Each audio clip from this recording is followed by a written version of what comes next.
During the COVID-19 pandemic, liquor traders, in partnership with NGOs and the police in Cape Town, they engaged men in taverns to highlight the scourge of gender-based violence and femicide.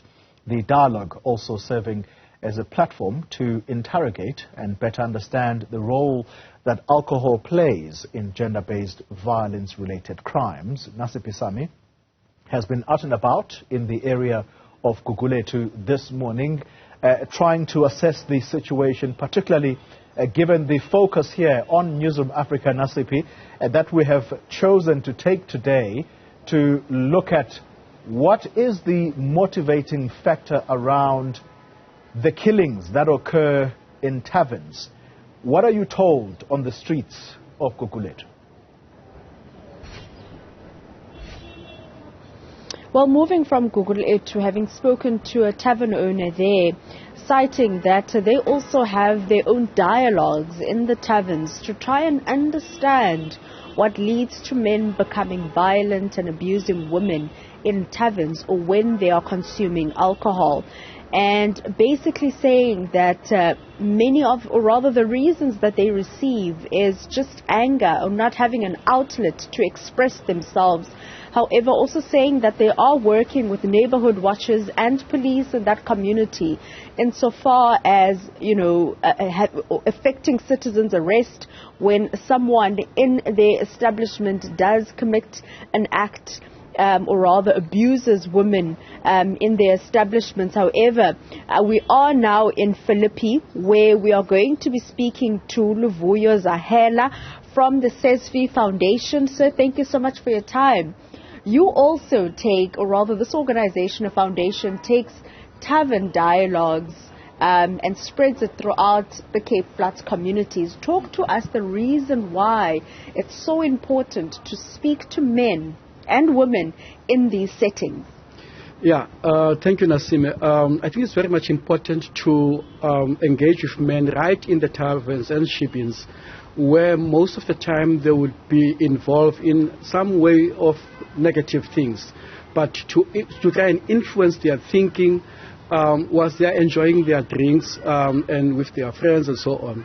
So for men, it's quite important to have a space where they can obviously vent out, where they can express themselves. Many a times they don't have spaces, safe spaces where they can talk about their feelings. Obviously, issues of socialization get expressed in those kind of dialogues, anger issues, their frustrations at home. But what we try to do is to facilitate positive ways of addressing these challenges, whether it's about their things that are happening in their relationships or it's family-related issues. Violence is violence, and we try and influence a change in their approach and rather a peaceful kind of settlement or solution as opposed to fighting with their partners.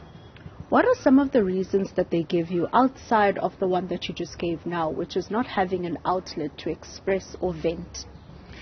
I think the whole issue of men are perpetrators and that being generalized, it does affect the psyche of men.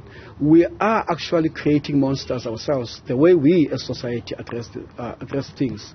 Of course, part of the problem is the influence of alcohol. Alcohol is not a cause, but it influences how they behave if it's not done positively. I think relationships, the lack of peace at home, the lack of better ways of dealing with conflicts as when they happen, how men have been groomed from boy to being a man, and that type of socialization where men are said to not to cry and so forth. We are creating emotionless beings who are now expected to respond with emotions, whereas we've shut those emotions down a long time ago. So we've got to rewire the way they do things, or the way they think about life. So basically, the socialization is a problem. Luvuyo, how then do you rewire someone you're engaging with, speaking about something that touches society, gender-based violence and femicide, while they're consuming alcohol? And as you put it, it is not the cause, but an influencer. So how do you rewire someone who's consuming alcohol? Look, I think from the dialogues, you begin to identify people that you think there is a need for a follow-up, which is on the one-on-one engagements. We have support groups as an organizations that we do.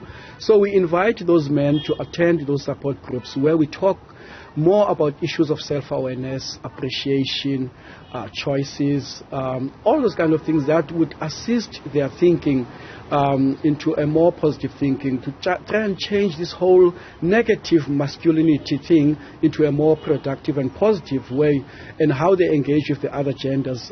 So it becomes quite important to come to those dialogues, to those support groups and one-on-one counseling sessions, even invite their partners if needs be.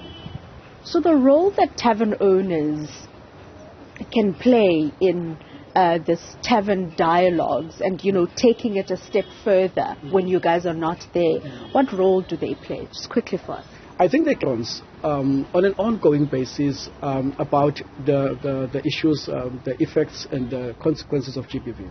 Thank you so much, Luvuyo Zahela there from Nasiphi Foundation, talking to us about the link between gender-based violence, alcohol consumption, and also the work they do with these tavern dialogues, and the fact that it is an ongoing thing that needs to be had, where the dialogue with men, even outside of the establishments, and bringing them closer, trying to find out the root cause of why men become so violent, and trying to rewire them, and also finding them in settings where they are a bit more comfortable and open to speak freely in regards to what assistance they need. Nasiphi Samet, thank you very much. Very important conversations to be had about the behavior of men, and in particular when they are under the influence of alcohol. And that's where